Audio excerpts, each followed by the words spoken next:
Demak, birinchi savol. Aromatik uglevodorodlar yana qanday nom bilan ataladi degan. Arellar deyiladi. Demak, biriga C javob bo'ladi. Ikkinchisi. Mana.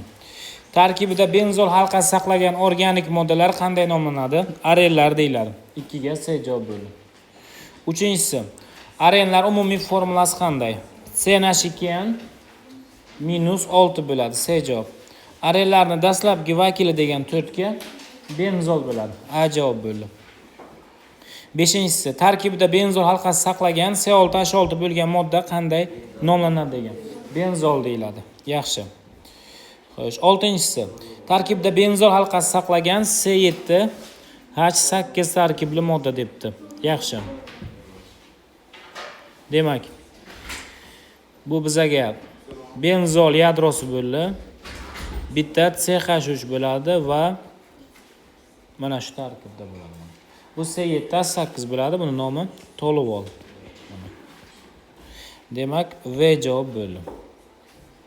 Davom ettiramiz. 7-si.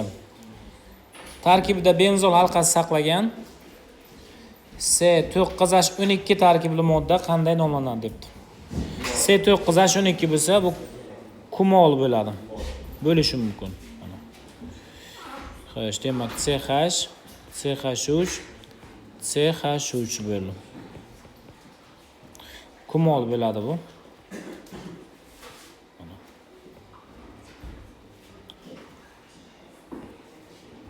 Kumol. Faqat mana qo'shboqlarni qo'yish kerak. Demak, kumol. D javob bo'ldi. 8-si.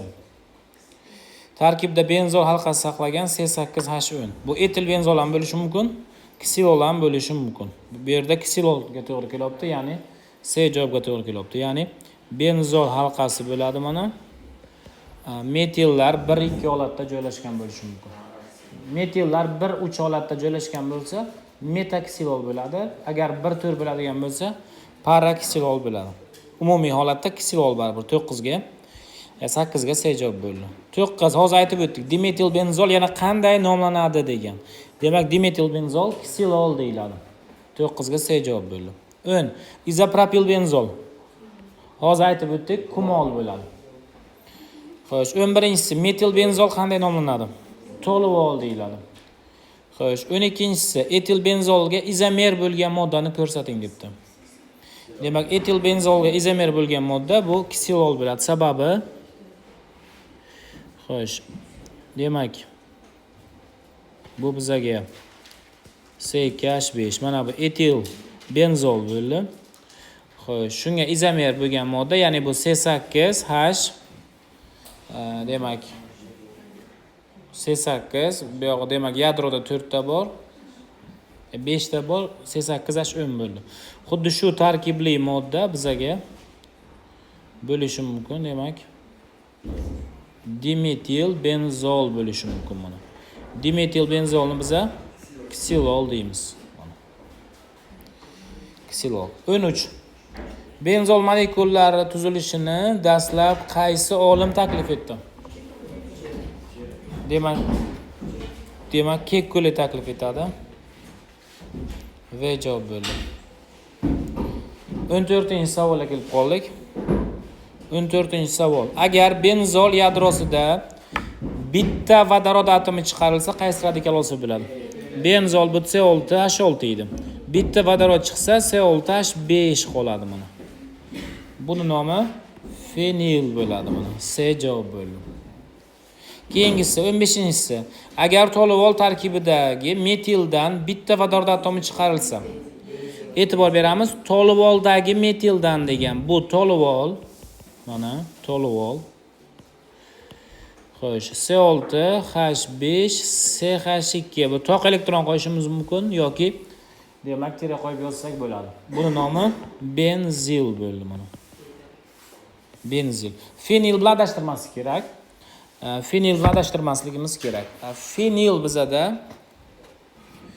fenil mana bu mana. Ya'ni bu bizaga benzoldan bitta vodorod chiqib ketgan holat bo'ldi. Agar toluvoldagi yon zanjirdan chiqib ketadigan bo'lsa, bu benzil bo'ladi. Yaxshi. Keyingisiga o'tamiz. Agar benzol yadrosi yon zanjirlarida degan e'tibor beramiz. Yon zanjirlarida 1 bilan 3 holatda joylashsa bu qanday nomlanadi? Demak, bu meta holat deyiladi. 1 bilan 3 joylashish meta holat. 17-si agar benzol yadrosida 1 bilan 2 holatda joylashsa debdi. 1 bilan 2 holatda joylashish o'rta bo'ladi. 17 ga A javob bo'ldi. 18. 1/4 holatda joylashsa qanday bo'ladi debdi. 1/4 holatda joylashsa bu para bo'ladi. Ya'ni V javob bo'ldi. 19. 19 ga etil benzolni izomerlarini toping degan ekan. Yaxshi. Etil benzol bu mana. Demak, etil benzol yon zanjirda mana etil radikali joylashgan bo'ladi. Mana umumiy holatda bu C8H10 bo'ladi. Endi mana shu javoblarning ichiga ham umumiy formulasi C8H10 ga kelib qolganini topishimiz kerak bo'ladi. 1,2 dimetil benzol, 1,3 dimetil benzol, 1,4 dimetil benzol. A javobga agar e'tibor beradigan bo'lsak, mana shu 4 talasi ham bizaga ksilolni izohlayapti.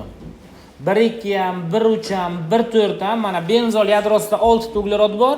1,2 dimetil benzol, ya'ni 2 ta uglerod qo'shiladi, 8 ta bo'ladi. 1,3 ham, 1,4 ham shunday. Demak, baribir bu 8 talikka to'g'ri kelib qolyapti. Etil benzol bilan izomer bo'ladi. Demak, 19 ga A javob to'g'ri bo'ldi.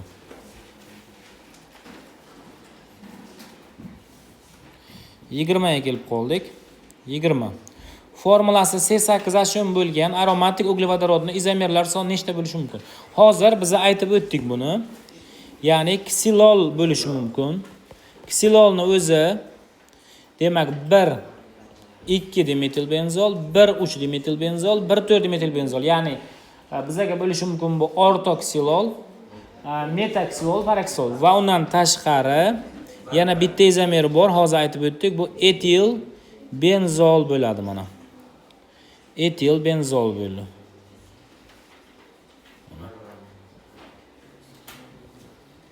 Etil benzol bo'ldi. Mana shu etil holatda. 1-1 bo'lishi mumkinmi? 1-1 bo'lishi mumkin emas. Mana buni yozib qo'yamiz. Bu bo'lishi mumkin emas bu mana.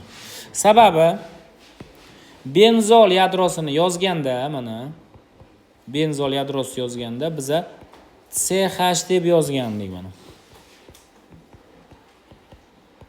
CH deb yozgandik. Ya'ni mana shu benzol yadrosida uglerodlarda nechtadan vodorod bor ekan? Bittadan vodorod bor. Ya'ni o'rinbosar joylasa faqat bitta o'rinbosar joylashi mumkin. Sikloalkanlar bo'lsa 1-1 bo'lishi mumkin. Chunki sikloalkanlarda CH2 CH2 bo'lib ketadi. Lekin bularda CH bo'lyapti. Bitta bo'lishi mumkin. Shuning uchun 1-1 dimetil benzol bo'lmaydi va bu xato bo'ladi. Shuning uchun bu yerda nechta bo'ldi desa, sanaydigan bo'lsak, xo'sh, 1,2 dimetil benzol, 1,3 dimetil benzol, 1,4 dimetil benzol va etil benzol. Demak, jami 1, 2, 3 va 4 bo'ldi. Demak, 4 ta bo'ldi. 4 ta degan javob V javobga to'g'ri keldi.